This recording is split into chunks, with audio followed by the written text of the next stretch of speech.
Assalamualaikum warahmatullahi wabarakatuh. Innal hamdalillah nahmaduhu wa nasta'inuhu wa nastaghfiruh wa na'udzu billahi min shururi anfusina wa sayyiati a'malina. May yahdihillahu fala mudhillalah wa may yudlil fala hadiyalah.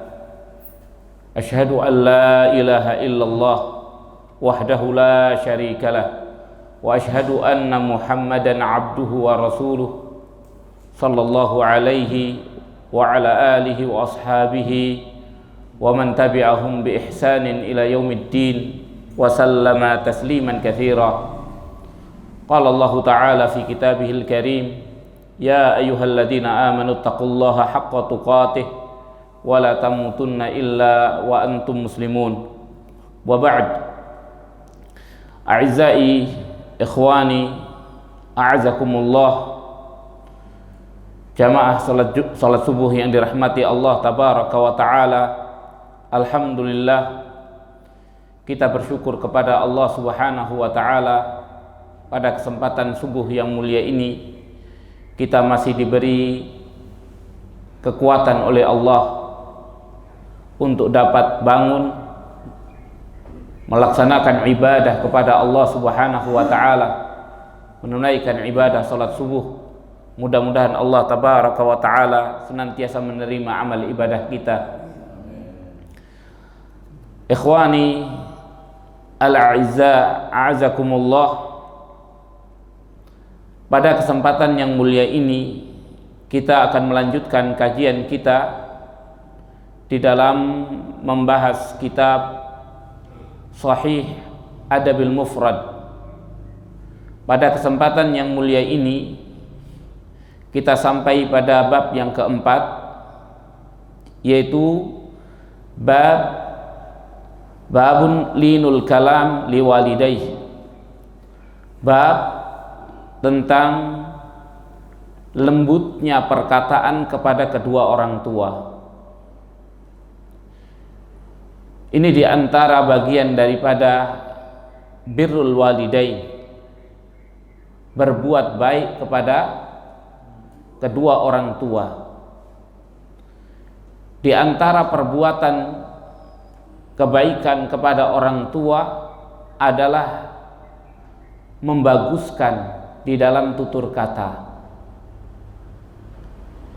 Kadang-kadang seseorang menganggap kebaikan itu hanya pada harta, pada bantuan-bantuan yang diberikan.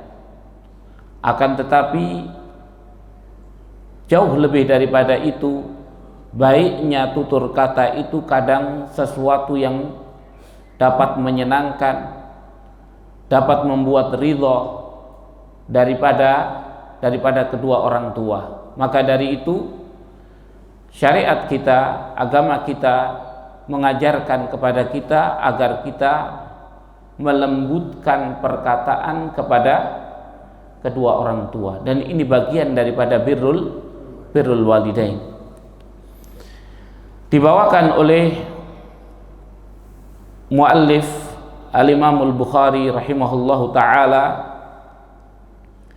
dan dipilih oleh Syekh Muhammad Nasiruddin Al-Albani di antara hadis yang sahih di dalam kitab Adabul Mufrad adalah hadis Antaisalah ibnu Mayyas qala kuntu ma'a najadat fa asabtu dhunuban la araha illa minal kabair fa dzakartu dzalika li ibni Umar qala ma hiya qultu kadza wa kadza qala laysat hadhihi minal kabair hunna tis al-isyraku billah wa qatlun nasmah wal firar minaz zahf wa qadful muhsanah wa aklur riba wa aklu malil yatim wa ilhadu fil masjid walladhi yastaskhir wa buka'ul walidaini minal uquq. Qala li ibnu Umar atafraqu minan nar wa tuhibbu an tadkhulal jannah? Qultu ay wallahi. Qala ahiyyun waliduk? Qultu indi ummi. Qala fa wallahi law alanta lahal kalam wa at'amtaha at-ta'am latadkhulanna al-jannata ma ijtanabtal kaba'ir. Dikatakan dari Taisalah ibnu Mayyas, dikatakan bahwasannya Taisalah adalah laqabnya dan namanya adalah Ali. Namanya adalah Ali. Beliau berkata, kuntu ma'an najadat, aku bersama dengan an-najadat.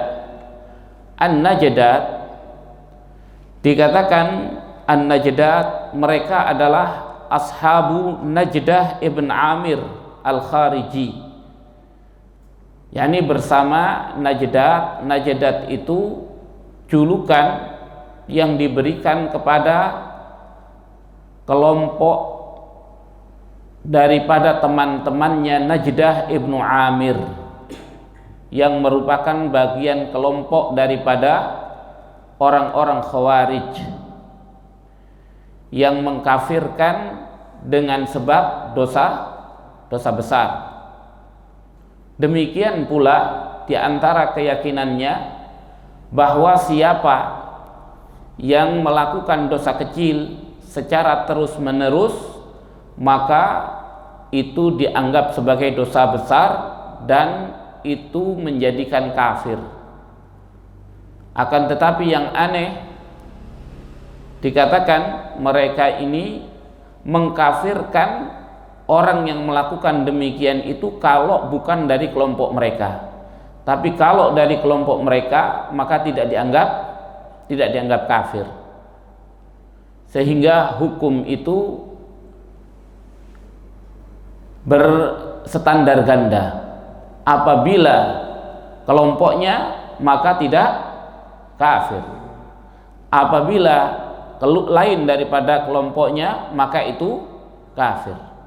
Maka ini kadang terjadi di antara kita, orang-orang yang berkelompok-kelompok, mereka keras kepada orang lain, akan tetapi mereka ketika kepada diri mereka berusaha memberikan udzur, beribu udzur, sehingga seakan standar yang dipakai kalau untuk orang lain standarnya keras, untuk diri mereka standarnya yakni tidak begitu keras, terlalu banyak toleransi dan lain sebagainya. Padahal di dalam Islam hukum Allah Subhanahu wa taala satu. Alhasil bahwasannya Najdah ibn Amir dia adalah di antara orang-orang Khawarij. Orang-orang Khawarij, orang-orang yang masuk di dalam Haruriyah, dan pengikutnya disebut dengan An-Najdat. Pengikutnya disebut An-Najdat. Dikatakan oleh Taisalah ibn Mayyas, aku bersama Najdat, yakni duduk bersama mereka.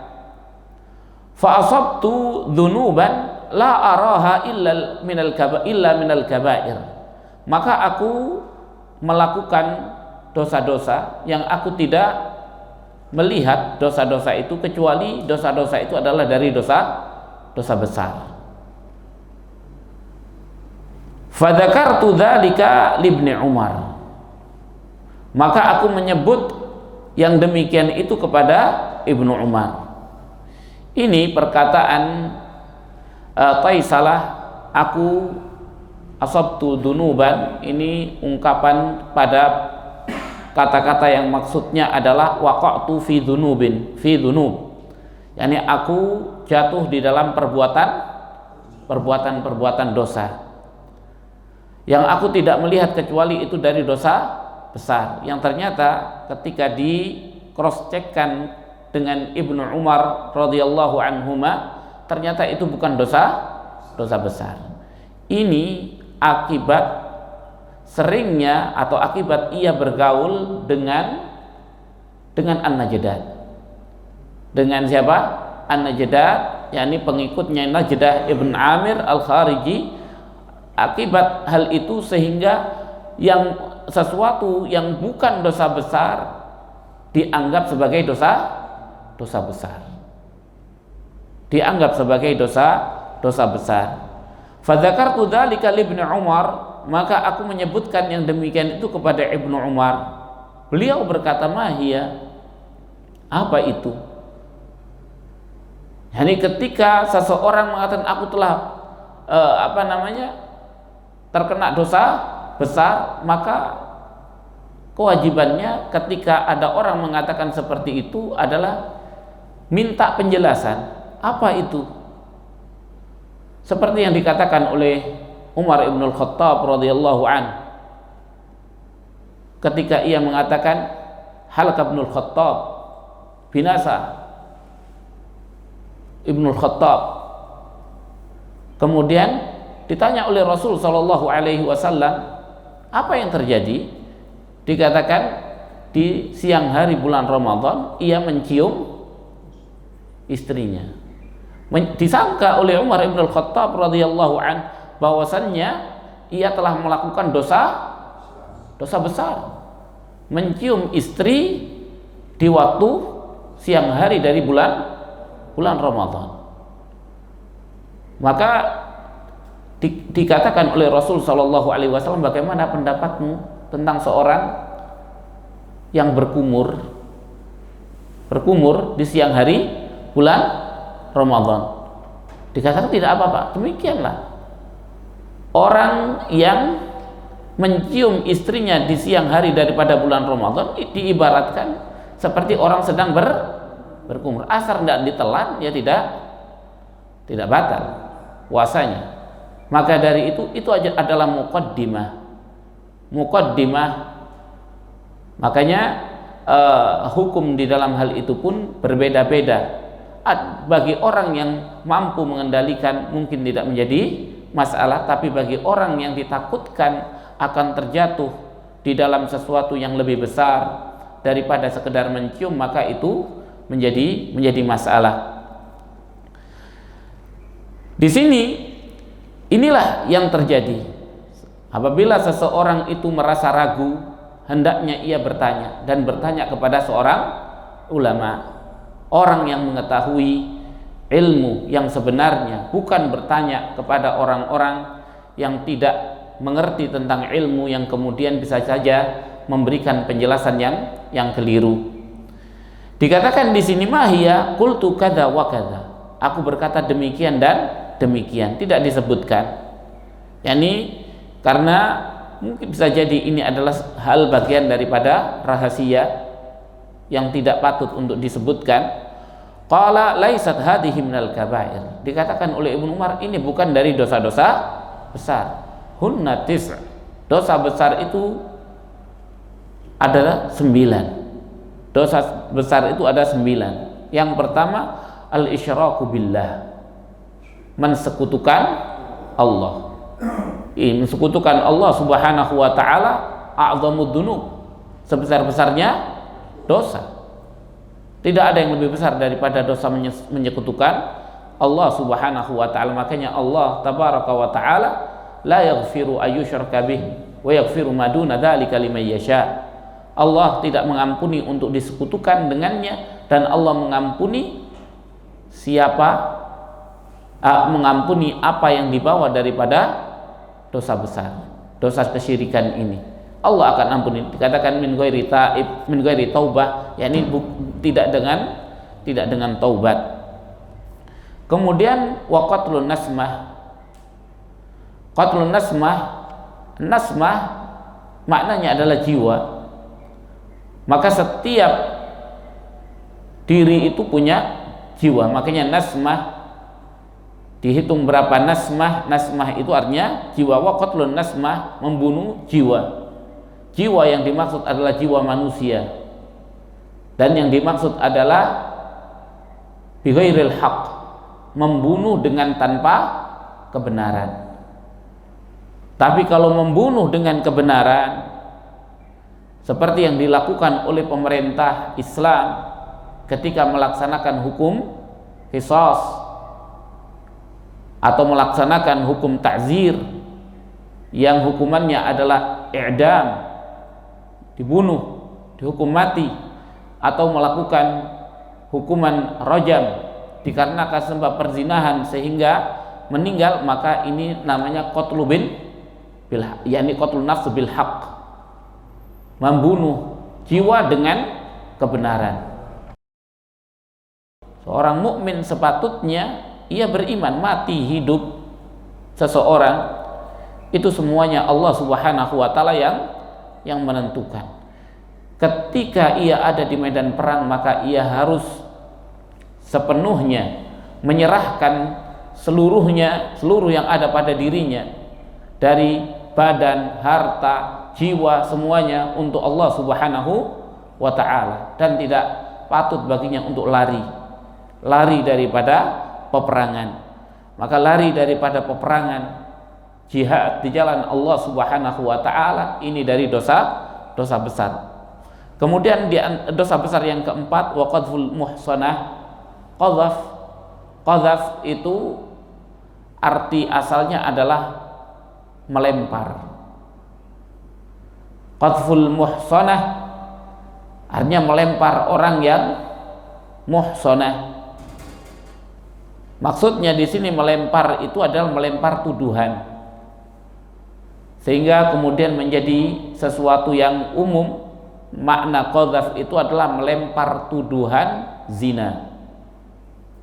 Yani qadzaf itu kemudian diartikan sebagai melempar tuduhan dengan perzinahan. Siapa yang dilempar?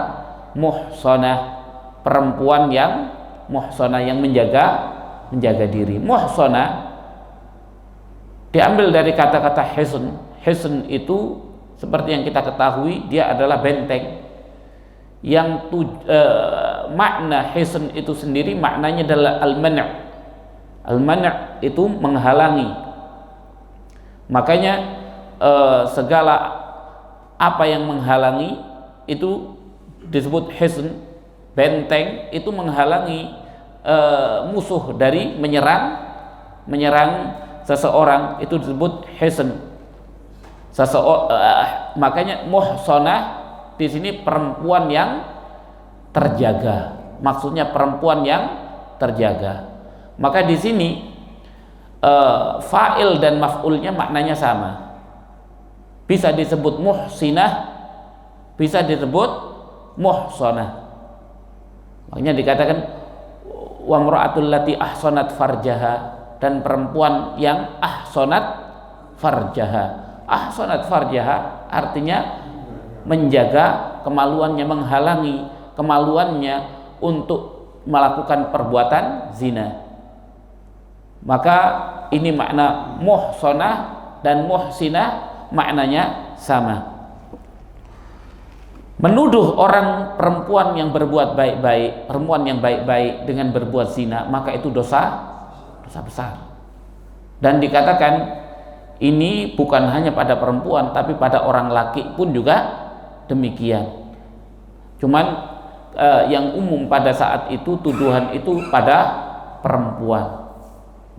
perempuan. Kemudian yang kelima, wa aklur riba, memakan hasil riba. Memakan hasil riba ini, riba itu ada dua, ada riba fadl dan riba apa? Nasi'ah. Riba fadl itu adalah pertukaran antara jenis yang sama yang kemudian diadakan ditambah dengan tambahan tertentu. Misalnya beras yang merek tertentu yang jumlahnya 5 kilo ditukar dengan beras yang merek tertentu yang jumlahnya 6 kilo, 7 kilo atau 10 kilo, sama-sama beras, maka itu disebut riba.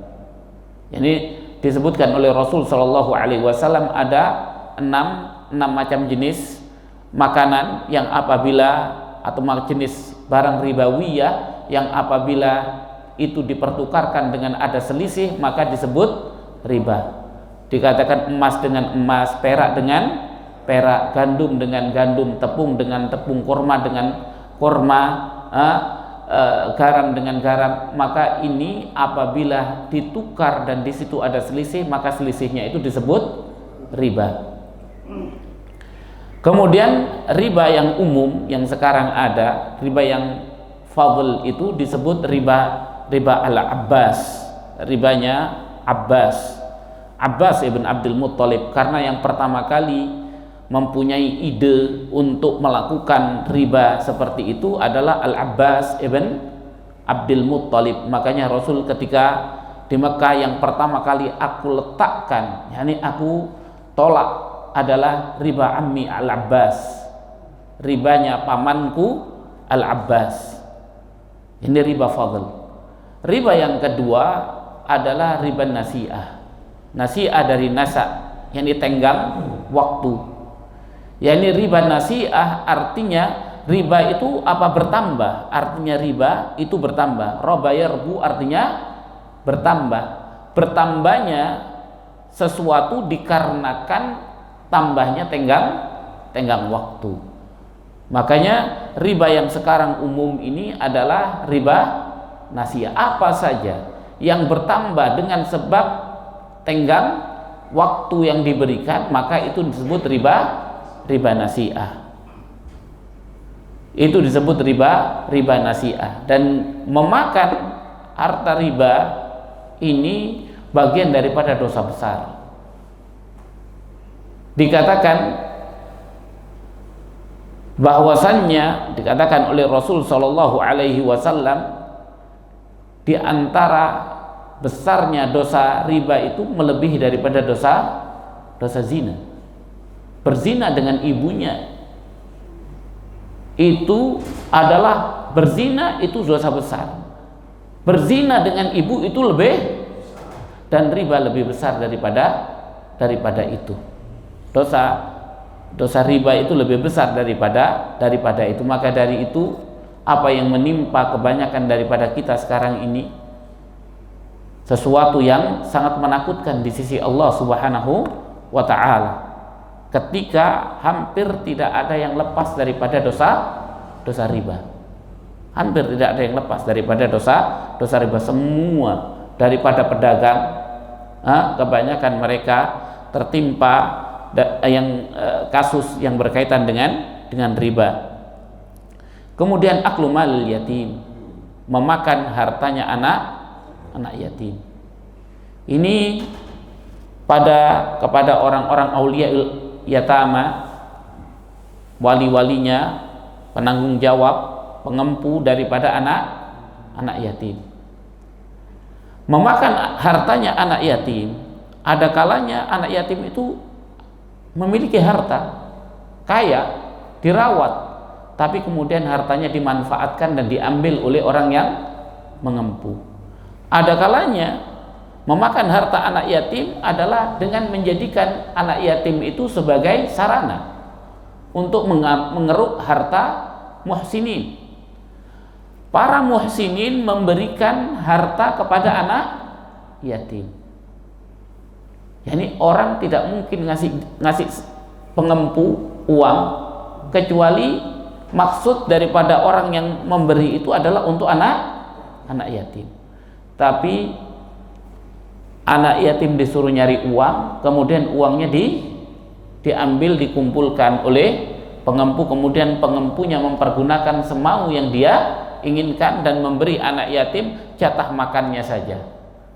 Padahal hasil daripada sumbangan orang-orang muhsinin itu seluruhnya sebenarnya untuk anak yatim, tapi dimanfaatkan untuk dirinya sendiri. Maka ini bagian daripada memakan harta anak yatim, karena para muhsinin tidak memberikan kecuali kepada anak yatim, sedangkan ia memanfaatkan hal itu. Ini pun bagian daripada memakan harta anak yatim. Yang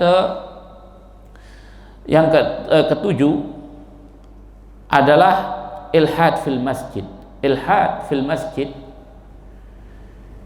Ilhad itu makna asalnya adalah mail, condong, nyimpang. Makanya dibilang lahad karena galian itu lurus, kemudian dia digali menyerong, nyimpang, seperti itu. Makanya dibilang dengan lahad, liang lahad, seperti itu, karena dia digali dengan menyerong ke arah kiblat, seperti itu.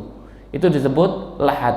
Di sini ilhad yang dimaksud di sini seperti yang dikatakan oleh Allah, wa may yurid fihi bi ilhad nudzikhu min adzabin alim. Siapa yang menginginkan di dalamnya ilhad itu adalah penyimpangan yang disebutkan di antara ahli tafsir, maknanya adalah al-isyrak, mensekutukan Allah. Karena masjid tidak boleh dipakai untuk mensekutukan Allah. Masjid itu dibangun untuk beribadah kepada Allah, mentauhidkan Allah. Maka ketika seseorang membuat kesyirikan di dalam masjid, maka itu dosa besar. Makanya di antara apa yang terjadi sekarang ini, memasukkan kuburan ke dalam masjid, yang kemudian terjadi dengan sebabnya kesyirikan. Wa annal masajida lillah fala tad'u ma'allahi ahada. Dan bahwasanya masjid itu milik Allah, maka jangan kalian menyeru bersama Allah seorang pun. Tidak boleh berdoa kepada Allah bersama Allah seorang pun. Yakni Allah Subhanahu wa taala disekutukan. Dikatakan makna ilhad itu adalah al-ma'asi, kemaksiatan di dalam masjid. Masjid adalah tempat yang mulia, tempat untuk orang beribadah, melakukan ketaatan. Bagaimana kemudian seseorang melakukan kemaksiatan di dalam masjid? Dikatakan kemudian oleh para ulama, makna ilhad secara umum adalah mukhalafatun syar'iyyah, yakni penyimpangan syariat dilakukan di dalam masjid. Seperti yang terjadi sekarang ini, masjid itu difungsikan untuk hal-hal yang lain daripada kepentingan masjid itu dibangun. Jadi masjid dijadikan orang menyanyi, orang kadang melakukan pernikahan di masjid. Akad nikah mungkin tidak menjadi masalah, tapi ketika kemudian diiringi, di situ ada musik, di situ ada orang berjoget dan lain sebagainya, maka ini telah menyimpang daripada dibangunnya masjid. Kemudian walladhi yastaskhir, dan orang yang yastaskhir dikatakan maknanya adalah istihsar minas sukhriyah, daripada sukhriyah, mengolok-olok, merendahkan orang. Sebagaimana kita ketahui, sukhriyah minal kabair, dari dosa besar. Yani ketika Rasul sallallahu alaihi wasallam mendengar Abu Dzar Al-Ghifari memanggil Bilal dengan sebutan ya ibnal aswad, ya ibnal sauda, ya ibna sauda, wahai anaknya perempuan hitam. Apa yang dikatakan oleh Rasul? Ya Abu Dzar, innaka mru'un fikal jahiliyah. Wahai Abu Dzar, sesungguhnya engkau itu, di dalam engkau adalah seorang laki-laki, di dalam dirimu ada sifat jahiliyah. Dan Rasul sallallahu alaihi wasallam mengatakan, al-kibru batrul haq wa ghamdun nas. Sombong itu adalah menolak kebenaran dan meremehkan manusia. Maka ini adalah sukhriyah, meremehkan manusia, termasuk daripada kibr, kesombongan, dan kesombongan itu adalah dosa besar. Kemudian yang kesembilan, bukaul walidain, menjadikan menangis kedua orang tua. Itu pun bagian daripada dosa besar. Orang tua dijadikan menangis, dibuat orang tua menangis.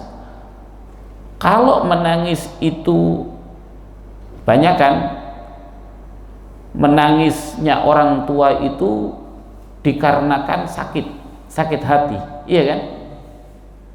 Bahkan membuat menangis orang tua dikarenakan perbuatan ketaatan pun tidak boleh.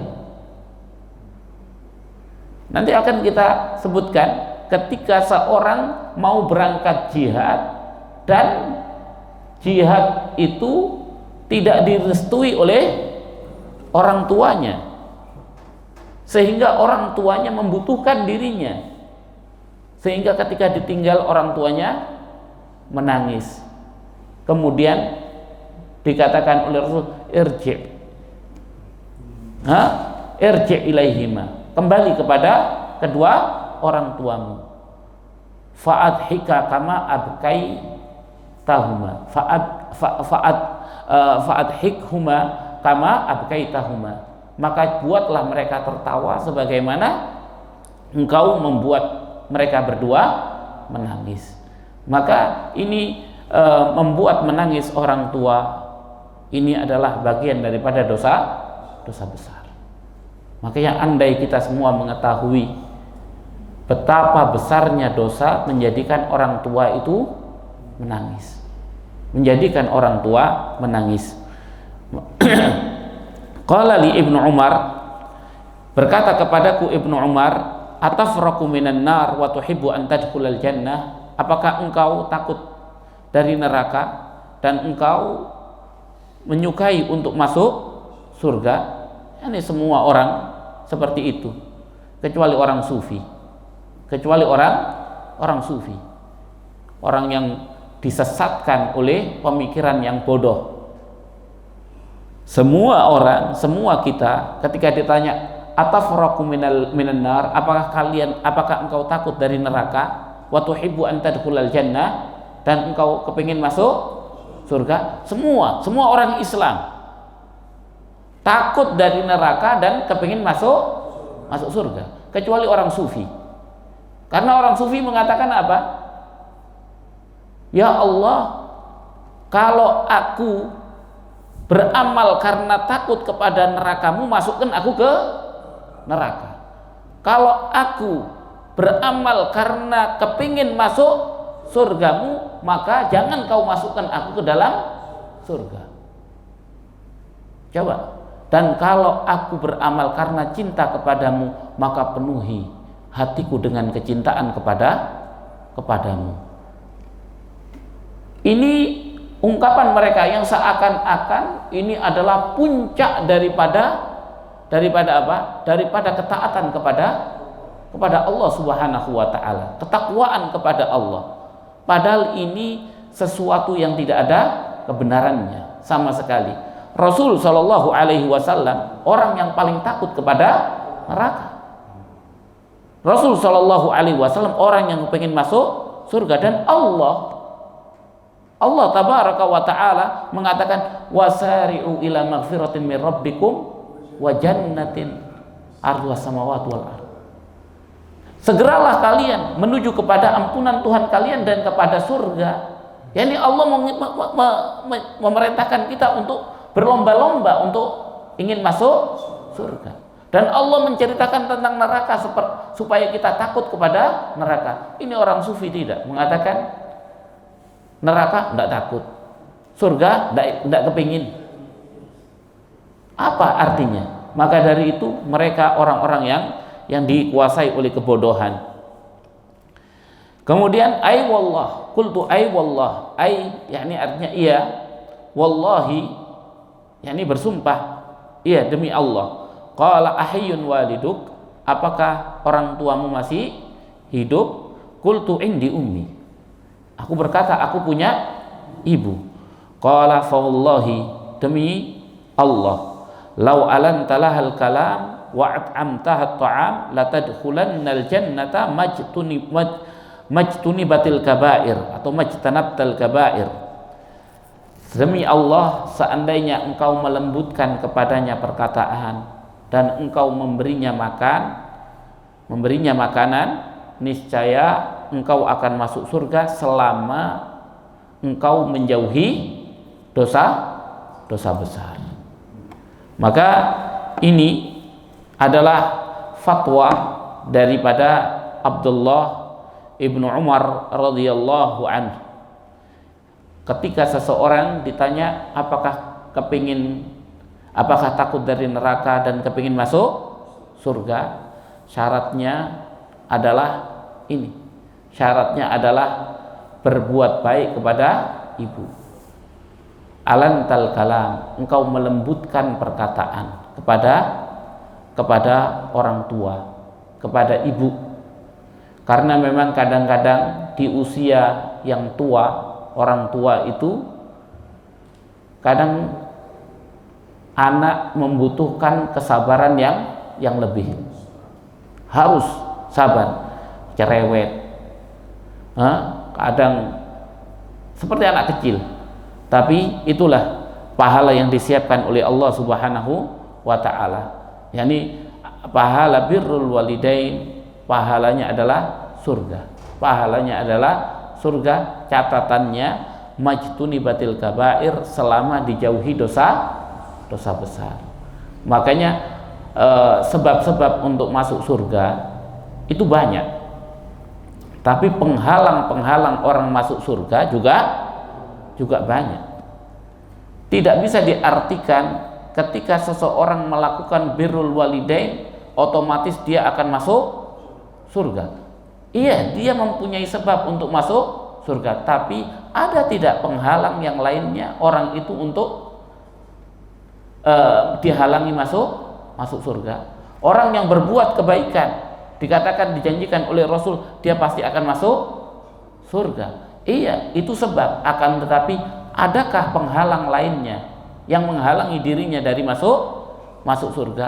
Maka apabila ditempuh sebab, kemudian dihilangkan penghalang-penghalang yang menghalangi seseorang untuk masuk surga, maka dipastikan orang itu baru masuk surga.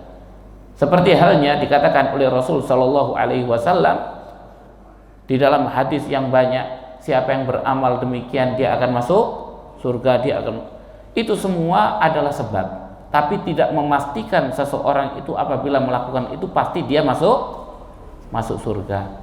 Masuk surga idza tunibatil kabair, kalau dijauhi dosa-dosa besar dan dijauhi penghalang-penghalang yang lainnya. Kita cukupkan sampai di sini. Insya Allah kita lanjutkan pada kesempatan yang akan datang pada hadis yang berikutnya, yaitu an Urwah qala wahfid lahum janaha dzulli minar rahmah, yakni la tamtani'u minan syai' ahabbah. Kita cukupkan sampai di sini. Wabillahi taufiq wal hidayah. Wa sallallahu wasallam ala nabiyina Muhammad wa alihi wa sahbihi ajma'in. Subhanakallahumma bihamdika asyhadu an la ilaha illa anta astaghfiruka wa atubu ilaik. Wassalamu alaikum warahmatullahi wabarakatuh.